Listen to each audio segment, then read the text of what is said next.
السلام علیکم دوستو، اس ویڈیو میں ہم اندھیر نگری کے بارے میں جانیں گے۔ اندھیر نگری کس جگہ کو کہا جاتا تھا؟ جب لال شہباز قلندر سندھ تشریف لائے، ان کے ساتھ ان کا ایک ساتھی ہوا کرتا تھا جس کا نام حضرت سکندر بودلہ بہار تھا۔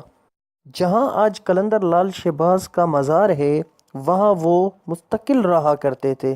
یہ ساتھی بھی ان کے ساتھ ہوا کرتا تھا۔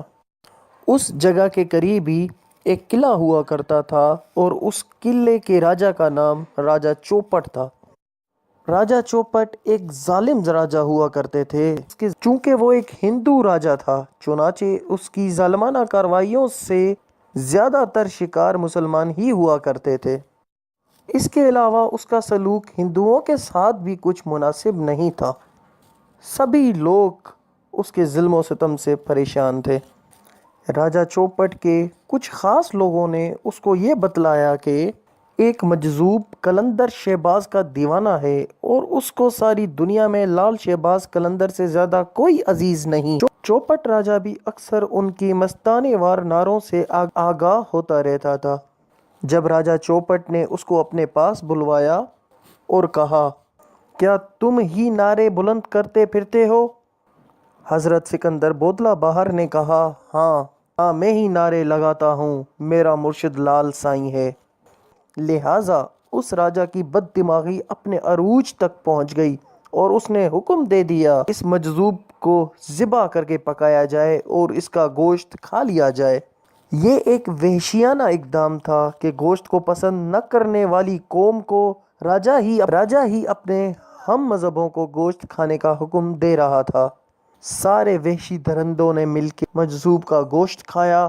ان کو صرف یہ خوشی تھی کہ وہ ایک مسلمان کا گوشت کھا رہے ہیں۔ ادھر سکندر بودلہ بہار کا گوشت کھایا جا رہا تھا اور ادھر لال شہباز قلندر دھمال دے رہے تھے۔ اکثر و بیشتر جب بھی لال قلندر دھمال ڈالتے تھے، سکندر بودلہ پکارتے تھے اور وہ جہاں بھی ہوتا تھا، سکندر بودلہ فوراً ان کی قدموں میں آ پہنچ جاتا۔ مگر اس بار کچھ الگ ہی ہوا۔ جیسے ہی قلندر پاک نے آواز بلند کی، قلعہ میں چھپ کر سکندر بودلہ بہار کا گوشت کھانے والوں کے ساتھ عجیب واقعہ پیش آیا۔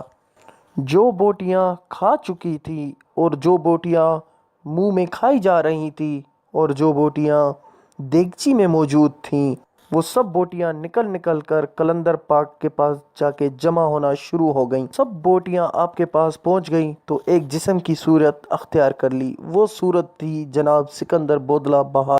قلندر لال شہباز چوپٹ کو بلوایا اور اس کو دکھایا کہ میرے مرید کو تم نے قتل کر کے اپنے ساتھیوں کو کھلا دیا تھا، مگر دیکھو اس کا جسم اکٹھا ہو گیا ہے۔ راجا دیکھ کر ایک لمحے کے لیے گھبرا تو گیا تھا، مگر معذرت کرنا بھی گوارا نہ سمجھا۔ راجا چوپٹ نے قلندر پاک سے کہا کہ میں نے اس مجذوب کو اس لیے قتل کروایا ہے کیونکہ میرے قلعے کی ایک دیوار میں کھڑکی ہے جہاں اکثر میری بیٹی بیٹھا کرتی ہے اور بالوں کو سنوارتی۔ اس کے بالکل سامنے یہ مجذوب رہتا تھا اور میری بیٹی پر عاشق ہو گیا تھا۔ جب مجھے معلوم ہوا تو میں نے اپنی رسوائیوں سے بچنے کے لیے اس کو قتل کروا دیا ہے۔